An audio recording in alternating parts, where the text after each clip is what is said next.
The camera glides over a sea of white marble. Row after row of headstones at Arlington National Cemetery blur into a silent formation. Then, the camera slows. One stone comes into focus. Audie Murphy, Medal of Honor, Texas. No fancy carving. No gold paint. Just a plain inscription, almost modest to a fault. Yet beneath that simple stone lies the most decorated American combat soldier of the Second World War. He was barely 5.5 feet tall. He looked more like a kid trying on a uniform than a hardened soldier. He lied about his age to get into the army. He fainted during drill. Officers thought he was too small, too fragile, not leadership material. And then, one winter afternoon in a frozen French forest, this quiet Texas farm boy climbed onto a burning tank destroyer and took on an entire German attack almost alone. Today we follow that journey. From the cotton fields of Texas to the vineyards of southern France, from the frozen snow of the Colmar Pocket to the bright but unforgiving lights of Hollywood. This is the story of Audie Murphy, the most decorated American infantryman of World War II, and a man who paid for his medals long after the shooting stopped. If you love the untold sides of World War II and the human stories behind the medals, stay with this video until the end. Because to understand Audie Murphy, you have to go far beyond the legend. Our story starts not on a battlefield, but in a tiny rural community in Hunt County, Northeast Texas, on June 20th, 1925. Josie and Emmett Murphy welcomed their 7th child into a family that would eventually number 12 children. They named him Audie Leon. The Murphys were sharecroppers. They did not own the land they worked. Every harvest, most of what they grew went to someone else. The family survived on thin margins and constant work, moving around small Texas towns like Farmersville, Greenville, and Celeste, chasing any opportunity to get by. From the beginning, Audie's world was one of scarcity. There was never enough food, never enough money, never enough stability. School was a luxury that could not compete with reality. He dropped out around the 5th grade, still just a boy, to help keep the family afloat. He picked cotton in the fields for $1 a day. When there was no work, he hunted small game with a rifle, bringing home rabbits and squirrels to put something, anything, on the table. Those long days in the fields and woods shaped him. His small frame hid a wiry toughness. He learned to move silently, to be patient, to shoot accurately with limited ammunition. He wasn't training for war. He was simply trying to survive. But those skills would one day make a deadly difference on the other side of the ocean. At home, life was unstable. His father drifted in and out of the family, disappearing for long stretches and eventually leaving for good. That absence hardened Audie in a different way. He learned early that there were things you couldn't count on, people you couldn't rely on, promises that meant nothing. Then, in 1941, came the blow that changed him forever. His mother, Josie, died of illness. She had been the center of his world, the one person he trusted completely. Her death left the Murphy children scattered and vulnerable. Some of the youngest were placed in an orphanage. Audie, still a teenager, suddenly found himself essentially alone in the world. He carried that loss for the rest of his life. Decades later, with medals on his chest and movie posters bearing his name, it was his mother he would still speak of with the deepest emotion. On the eve of American entry into World War II, Audie Murphy was not a hero. He was a poor, undereducated Texas kid with no clear future. He worked odd jobs, including at a radio repair shop and a small general store and gas station. He had no connections, no influence, no big plans. But history was about to crash into his life. December 7th, 1941. Pearl Harbor. Like millions of other young Americans, Audie listened to the news of the attack and felt something ignite inside him. America was going to war, and he wanted to go with it. Patriotism was part of it. So was anger. But for a boy who had known only poverty and disappointment, the military also offered something else. A chance to prove himself, a steady paycheck, a way out. There was a problem. Actually, 2 problems. He was underage. and he was small. Very small. The Marines took one look at him and said no. The paratroopers, the new elite airborne units, did the same. The Navy turned him down. He was underweight, underage, and didn't fit the mental picture of what a warrior was supposed to look like. But Audie Murphy was not used to having an easy path. He did what he had always done. He refused to give up. With the help of a sister who falsified his age on the paperwork, Audie tried again. This time, the United States Army said yes. He enlisted in June 1942. On paper, he was born in 1924, just old enough to qualify. In reality, he was 17. Basic training didn't start well. During drill, he fainted. Instructors saw a fragile teenager, not a potential leader. Some officers tried to push him toward non-combat roles. Maybe he could be a clerk. Maybe he could work in supply. Someone else could carry the rifle and face the enemy. But Audie insisted. He wanted the infantry, the line. The worst job, the most dangerous job, the job only an infantryman truly understands. Eventually, the Army sent him overseas. He was assigned as a replacement to the 10th Infantry Regiment of the 3rd Infantry Division, a unit that would become legendary in its own right. The division would soon be fighting its way across North Africa, Sicily, Italy, France, and into Germany. Audie was about to join them. When he shipped out, he was still just a boy from Texas with a rifle and a stubborn streak. No one knew that this skinny private would soon be wearing a row of ribbons few in history would ever match. February 1943. Audie Murphy arrived in Casablanca in French Morocco, part of the buildup of American forces in North Africa. From there he was sent to join Bravo Company, 1st Battalion, 10th Infantry Regiment of the 3rd Infantry Division. The division was under the command of a hard-driving general named Lucien Truscott, and the training was intense. Murphy's early duties were not glamorous. He served as a runner and messenger, carrying orders under fire between units. It was dangerous work that required speed, calm under pressure, and a willingness to move when every instinct told you to stay low and stay still. He got his first taste of combat during the Allied invasion of Sicily in July 1943. The 3rd Division landed near the town of Licata. Audie was still not a leader, still not a famous name. He was one man among thousands, learning the brutal reality behind the maps and briefings. During this campaign, he showed flashes of the aggression and calm that would later define him. On one patrol near Canaccati, he killed 2 Italian officers who tried to flee. It was a small incident in a chaotic campaign, but for Murphy it was a line crossed. He had taken lives in combat. He would take many more. From Sicily, Murphy and the 3rd Division moved to the Italian mainland. In September 1943, they came ashore near Salerno as part of Operation Avalanche. Italy was a narrow, mountainous country, and the Germans fought a series of stubborn delaying actions, using ridgelines, rivers, and villages as natural fortresses. This is where Audie Murphy began to transform from a survivor into a soldier, one deadly ridge at a time. Audie Murphy's journey to becoming a legend wasn't just about battles won. It was about the battles within. It wasn't enemy bullets that first sent him to a hospital, but malaria. He'd recover in Naples, only to be sent right back to the front lines, back to the same mud. The same shell fire, the same relentless patrols up hills with forgettable numbers but unforgettable dangers. During the brutal stalemate at Anzio, where the 3rd Division clung to a thin beachhead against constant German attacks, something in Murphy began to stand out. In one firefight, he and his platoon took cover in a farmhouse. When a German tank rumbled past, they didn't just hide. Murphy led the effort, using rifle grenades to disable the tank and eliminate its crew. This act of bold initiative earned him the Bronze Star with a Valor device.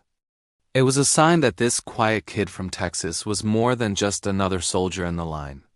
Through the grueling Italian campaign, faces came and went. Some were evacuated with wounds.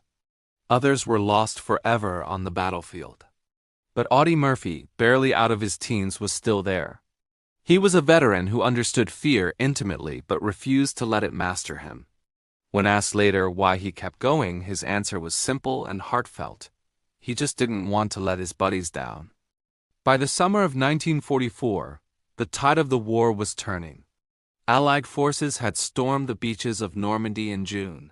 2 months later, in August, a second major invasion, Operation Dragoon, was launched in the south of France. The plan was to squeeze the German forces between two fronts. Murphy and the 3rd Division were part of this southern landing, coming ashore near the beautiful French Riviera. But the scenic coastline was a cruel backdrop for the violence that lay ahead. It was on that very first day, August 15th, that Murphy's war changed forever. While advancing through a vineyard, his platoon encountered a German machine gun nest. As his men took cover, Murphy's best friend moved forward to accept what looked like a surrender from 2 German soldiers. But it was a trap. They opened fire, killing his friend instantly.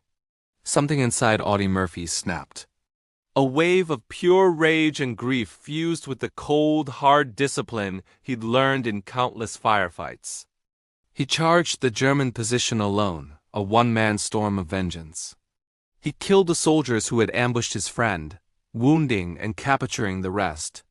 For this incredible act of bravery, fueled by loss, he was awarded the Distinguished Service Cross, America's second highest medal for valor. This put him on the regiment's radar as a truly exceptional leader. But for Murphy, the medal was no prize. It was forever linked to the memory of his friend, betrayed and lost in an instant. The push through southern France was relentless. The 3rd Division fought its way up the Rhone Valley, helping to cut off retreating German forces and earning a prestigious Presidential Unit citation for their collective heroism. And right in the thick of it all was Audie Murphy. But his luck couldn't hold forever. In September, shrapnel from a mortar blast tore into his heel, earning him his first Purple Heart. Wounded but not broken, he refused to stay away from the front for long. By early October, he was back in the fight. Near a quarry in the Clury Valley, he earned his first Silver Star by single-handedly attacking a German machine gun position.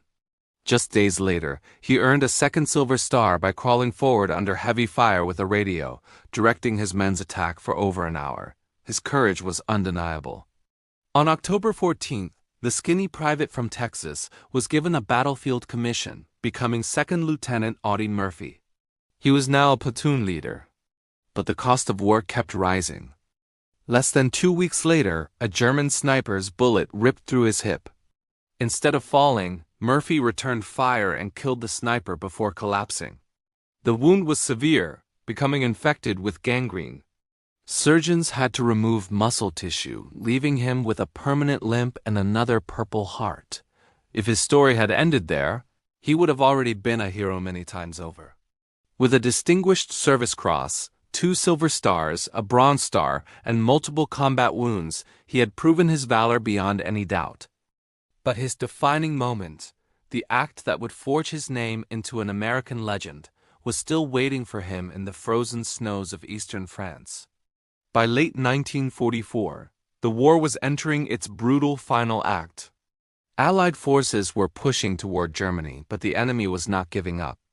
In the Vosges Mountains of eastern France, German forces held a heavily defended bulge of territory known as the Colmar Pocket. The weather was vicious, the terrain unforgiving, and the fighting was hell on earth. In December, Murphy's unit was thrown into this frozen meat grinder. He rejoined his platoon in January of 1945, still limping from his hip wound but refusing to be left behind. The landscape was buried in deep snow, with bone-chilling temperatures and constant German artillery fire. On January 24th, the 3rd Division began its advance on the village of Holzwihr. The Germans weren't retreating. They were preparing a massive counter-assault. 2 days later, on January 26th, everything came to a head.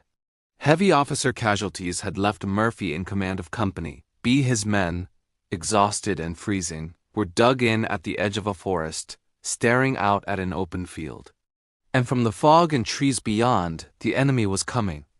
Around 2 in the afternoon, the storm broke. German tanks and infantry surged forward, supported by a crushing artillery barrage. The full might of a coordinated German attack slammed into Murphy's outnumbered company. He knew that staying put was suicide. He ordered most of his men to pull back to safer positions deeper in the woods. He stayed behind with a small team to delay the enemy advance. Nearby, an American M10 tank destroyer had been hit and was now a raging inferno. Its crew had bailed out, leaving it for dead. Ammunition was cooking off inside, sending random explosions into the air. The vehicle could detonate at any second. But Murphy saw something else. On top of that burning wreck was a .50 caliber machine gun, perfectly positioned with a clear line of fire across the field. In that moment, when any sane person would have retreated, Audie Murphy made a different choice. He climbed onto the burning tank destroyer. Flames licked at him, and smoke choked the air. German soldiers were firing at him from everywhere. But standing exposed on that fiery metal hulk, he grabbed the heavy machine gun and opened fire. For the next hour, he held his ground. He used his field radio to call in artillery strikes, adjusting the coordinates to bring the shells raining down on the advancing enemy. When German infantry tried to flank him through a ditch, he swept it with machine gun fire. He single-handedly blunted the German assault, forcing them to falter and then break. A bullet or a piece of shrapnel hit his leg, and blood soaked his trousers, but he kept firing. Only when he was almost out of ammunition did he finally climb down. Wounded and exhausted, he staggered back to his men. But he wasn't done. Refusing medical evacuation, he rallied his company and led them in a counterattack, driving the last of the Germans back.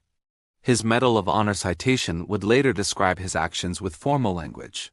But no words can capture what his men saw that day.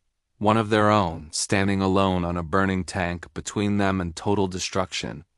When asked later why he did it, Murphy didn't talk about being a hero. His answer was simple, and it explained everything. They were killing my friends.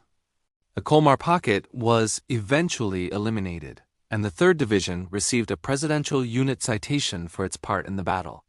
For his sustained service and incredible courage, Murphy was promoted to 1st Lieutenant and awarded the Medal of Honor, the Legion of Merit, and every other American combat award for valor available at the time. He also received several decorations from France and Belgium. To the army, he was a symbol of courage. But to the men who served with him, he was just the small, quiet lieutenant who refused to leave them when it mattered most. On June 2, 1945, on a sunny parade ground near Salzburg, Austria, Lieutenant General Alexander Patch pinned the Medal of Honor around Audie Murphy's neck. Photographers captured the moment. Newspapers back home wrote about the skinny Texas sharecropper's son who had become a legend. Soon, his boyish face would stare out from the cover of Life magazine. Crowds would cheer his name at parades across the United States. Audie Murphy, America's most decorated soldier. But inside, he didn't feel invincible. He felt tired. He missed the men who hadn't come home and struggled with guilt that he had survived when so many better men, as he saw them, had died. Re-entry into civilian life was hard. Like many veterans, Murphy found that the skills that kept him alive in war didn't easily translate to peacetime.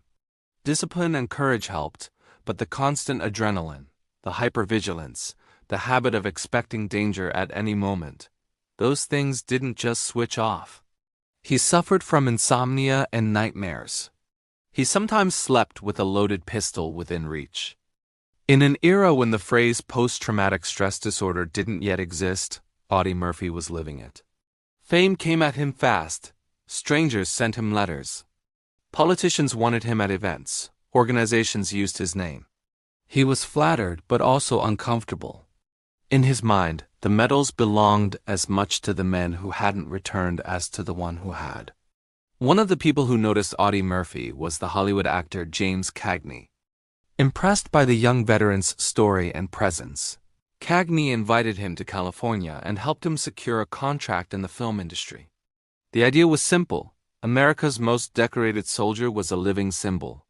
Put him on screen and audiences would come. At first, success didn't come easily.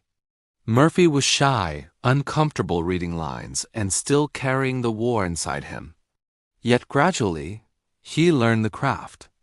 Over the next 2 decades, he would appear in more than 40 films, many of them westerns, where his calm toughness and matter-of-fact demeanor fit perfectly. The defining movie of his career was released in 1955. Its title was To Hell and Back, based on his own wartime memoir. What made it unique was that Audie Murphy didn't just advise on the film. He played himself. Imagine what that meant. Reliving the war take after take. Running across recreated battlefields. Hearing simulated explosions. Watching actors portray friends who had died years earlier. For many veterans, just talking about the war was painful. Murphy was reenacting it in front of cameras and studio lights. The film was a huge success, but for Murphy, it was something more complicated. He later acknowledged that playing himself brought back memories he had tried to bury. The line between performance and flashback blurred. As the years went on, Murphy's private life showed the strain. His first marriage ended in divorce. He later married Pamela, with whom he had 2 sons. To the public, he was a war hero and movie star. At home, he was a man wrestling with nightmares, sudden mood swings, and a deep, persistent anxiety he couldn't easily explain. He gambled heavily and made poor investments, losing much of the money he had earned. Financial pressure weighed on him. Yet he refused to exploit his status in certain ways, turning down offers to advertise cigarettes because he was concerned about their health impact on young people who might look up to him. In an era when many veterans suffered in silence, Murphy began to speak out. He talked openly about what war had done to him mentally. He described sleepless nights, flashbacks, the feeling of being on edge all the time. He advocated for better treatment for what was then called combat fatigue and is now recognized as post-traumatic stress disorder.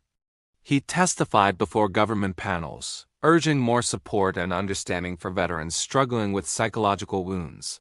In many ways, this was his second war. The enemy was not the German army this time. It was a culture that didn't yet have the language or the will to deal with the emotional costs of combat. Murphy didn't win that war alone, but he helped open the conversation at a time when admitting you needed help was often seen as weakness. On May 28, 1971, Audie Murphy boarded a small private plane flying through poor weather near Roanoke, Virginia. Clouds were low, rain and fog cut visibility. The pilot, though experienced, was not rated to fly using only instruments. Somewhere in those wooded hills, the plane struck a mountain. There were no survivors. Audie Murphy was 45 years old. News of his death spread quickly. The man who had once stood on a burning tank destroyer in a French forest was gone. On June 7, 1971, he was buried at Arlington National Cemetery with full military honors. Murphy had requested that his headstone remain plain, without the gold leaf that usually highlights the Medal of Honor on markers there. He wanted to remain, in appearance at least, just another soldier among thousands. Today, his grave is one of the most visited at Arlington. Visitors leave coins, patches, and quiet thoughts. What draws them is something harder to define. A sense that this small stone marks a man who, in the worst moments of war, did everything he could for the men next to him. By the numbers, Audie Murphy's record is staggering. But numbers never tell the whole story. They don't capture the boy who hunted to feed his siblings, or the memory of a friend falling to a fake surrender. His true legacy is layered.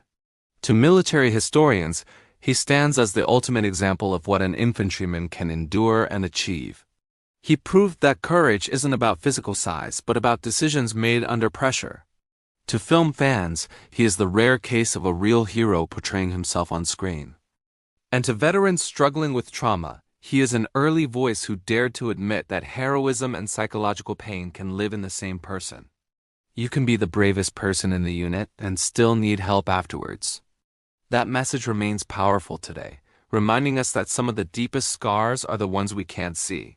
To anyone who ever felt too small, too poor, or too unimportant to matter, Audie Murphy's life is a powerful reminder. It's a reminder that greatness doesn't always arrive in the shape people expect. He started as a fifth-grade dropout in worn-out clothes, a kid nobody would have looked at twice. He became a symbol known around the world, his face on magazine covers and movie screens. But through it all, he remained, at heart, a man who never forgot where he came from, or who he was fighting for. So when we stand before that simple white headstone at Arlington National Cemetery, or watch that grainy black and white footage of a young man in uniform shyly receiving the Medal of Honor from the president, we should ask ourselves a question. What does it truly mean to be a hero? Is it measured by the number of medals pinned to a chest? Is it defined by the newspaper headlines or the movie deals? Or is it something quieter? Something deeper? Is it the willingness to carry a burden so that others don't have to? Is it the courage to walk toward danger, not because you enjoy it, but because in that one critical moment, there is no one else in a better position to act than you? Audie Murphy's answer wasn't written in speeches or books. It was written in actions. It was written on a freezing winter day in 1945, with German tanks rumbling forward and his company on the very brink of collapse. He made the choice to stand and fight when almost anyone else would have fallen back. And his answer was written again, years later, when the war was over, the lights were off, and the crowds were gone. He fought a different kind of battle, night after night, against the invisible wounds of war raging inside his own mind. And then, he used his famous name not for more glory, but to push for better care for all the other veterans who shared that silent struggle. If you are watching this, and you truly care about World War II history, about the real stories of the men who actually carried the rifles, shivered in foxholes and faced the enemy eye to eye, then stories like Audie Murphy's matter. They are essential. They remind us that war isn't just about generals moving pins on a map or grand strategies debated in war rooms. It's about one young man, standing on a burning tank destroyer, making one impossible decision at a time. It's about individual courage in the face of overwhelming odds. We've explored his tough childhood, his rejection by the Marines, his incredible journey through the battlefields of Europe, and his lonely fight after coming home. We've seen how a boy dismissed by everyone became a legend.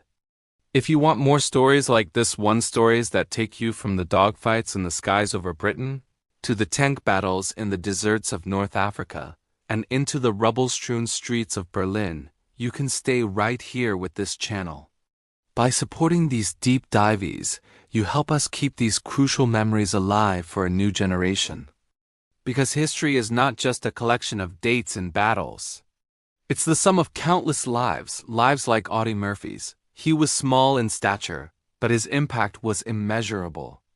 And as long as we keep telling his story, the quiet boy from Texas who became America's most decorated soldier of World War II will never be just another name carved on a stone.